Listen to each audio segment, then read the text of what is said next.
Boa noite, meus irmãos.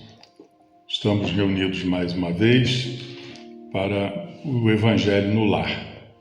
Como sempre, terça-feira, graças ao Centro Espírita Capitão Vendramini, a quem agradecemos pela oportunidade. E que bom estarmos juntos mais uma vez, né? Por um motivo nobre como esse. Quem desejar, separe o seu copo com água para que seja fluidificado durante o nosso Evangelho. Nós vamos para a nossa prece inicial, levantando nossos pensamentos. Deus Pai, Mestre Jesus, Dr. Bezerra de Menezes, mentor da nossa casa, nós agradecemos por mais essa reunião. Agradecemos por estarmos reunidos em nome de Jesus para o estudo do seu Evangelho. Pedimos que a nossa água seja fluidificada, que ela possa se transformar em remédio para nossos males físicos e espirituais. Nós então agradecemos e pedimos luz, pedimos que sejamos acompanhados por vocês durante o nosso estudo. Graças a Deus. Que assim seja. Bom, nós vamos hoje tratar de um texto de Emmanuel, psicografado pelo Chico, e o título é Que Farei? Que Farei está em Atos, né? Paulo, capítulo 22, versículo 10. Que farei? E aí Emmanuel vem discorrer sobre esse tema. O texto é o seguinte: muita gente aproxima-se do Evangelho para o culto inveterado ao comodismo. Como dominarei? Interrogam alguns. Como descansarei? Interrogam outros. E os rogos se multiplicam, estranhos, reprováveis, incompreensíveis.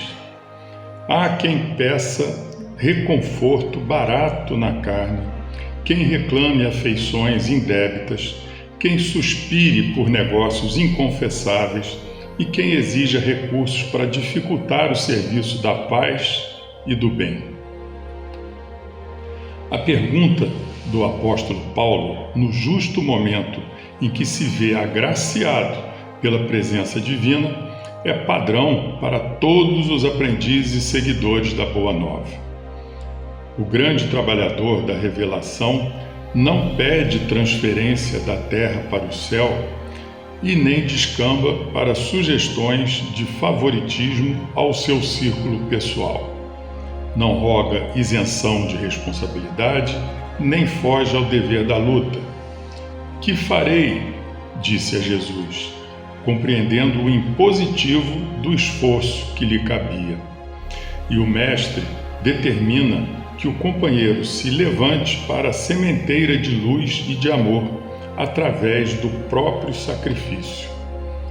Se foste chamado à fé, não recorras ao divino orientador, suplicando privilégios e benefícios que justifiquem tua permanência na estagnação espiritual.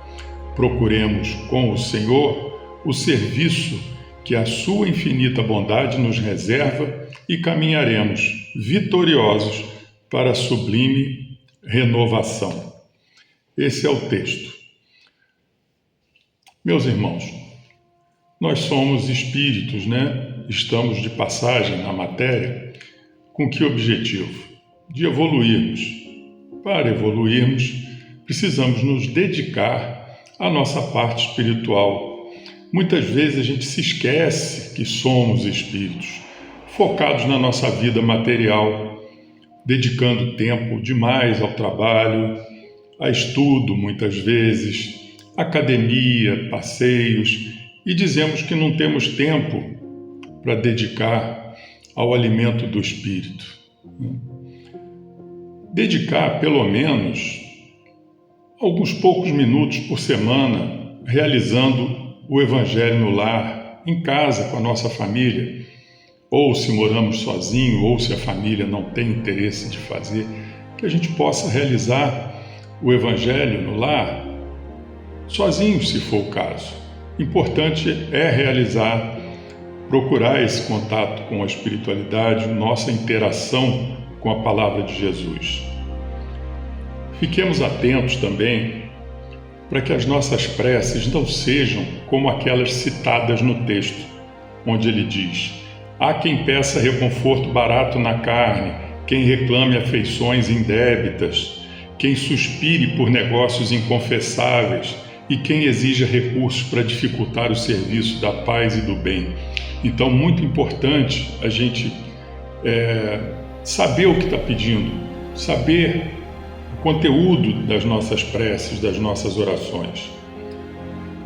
De uma forma geral, nós somos muito comodistas, né? Precisamos fazer um pouco mais além das preces também. Como diz a doutrina, fora da caridade não há salvação. Precisamos fazer um pouco pelo próximo. E falta muito trabalhador na seara do Senhor. Precisamos nos mover para esse trabalho, nos dedicarmos um pouco a isso, encontrarmos um tempo para isso. A gente fica inventando desculpas, muitas vezes dizendo que não estamos à altura de um trabalho, por exemplo, que é realizado numa casa espírita, mas nós temos muitas opções. Podemos realizar um trabalho voluntário de caridade, visitar um hospital, atender alguém que passa na nossa porta pedindo alguma coisa, às vezes até um conhecido que a gente sabe que está passando uma situação difícil, precisa de um apoio, de uma conversa, de um ombro amigo para conversar. Isso tudo é caridade. A gente tem que estar atento às necessidades do próximo, né? Porque muitas vezes a carência ela é só de atenção. Às vezes a gente acha que cumprindo com uma atitude de uma bolsa, de uma cesta básica mensal, de uma caridade financeira que a gente faça, que a gente está quite com a espiritualidade. Eu fiz já minha caridade. Não é bem assim. Tem que ver como está o nosso coração, como está a nossa relação com o próximo. Tratar todos com atenção, com carinho, com respeito, no nosso dia a dia, que a gente possa ser um exemplo de atitude cristã e auxiliar dentro da medida do possível. Auxiliar o próximo, auxiliar quem está em necessidade. Jesus não falava que se a gente fizesse alguma coisa pelos nossos irmãozinhos menores, isto é, pelos necessitados, era a Ele que estaríamos fazendo, não é? Veja bem, Paulo, ele aceitou o convite de Jesus sem criar nenhuma dificuldade. Ele sabia das inúmeras e imensas dificuldades que ele ia ter pela frente. Mas ele não hesitou e perguntou: o que queres que eu faça? Para cumprir totalmente com o desejo de Jesus. E nós, estamos esperando Jesus falar diretamente conosco? Será?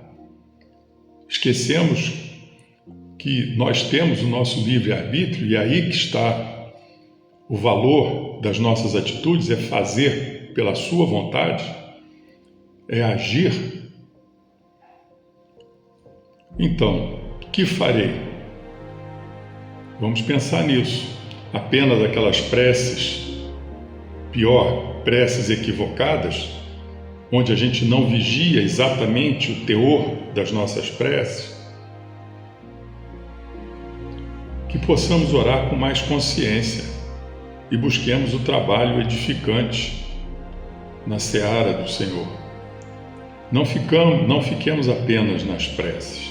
Procuremos no nosso dia a dia agir verdadeiramente como cristãos, colaborando com o nosso exemplo na divulgação do Evangelho. Então, esse texto, meus queridos, é para que a gente faça uma reflexão de ver o que nós estamos fazendo com o nosso dia a dia. Se os nossos desejos, nossos pedidos, nossas preces, se elas têm coerência com aquele objetivo maior da nossa encarnação, que é evoluirmos espiritualmente, moralmente, se a gente está realmente dedicando uma atenção a isso. Essa lição de hoje nos chama a essa reflexão, não só nas nossas preces, sabendo o conteúdo delas, como também o que nós vamos fazer além da prece. Que a gente possa realizar algo a mais, trabalhar na seara do Senhor, por nossa vontade, para que ela tenha valor, que a gente possa ser exemplo. Então, a lição é essa da noite de hoje, do Evangelho.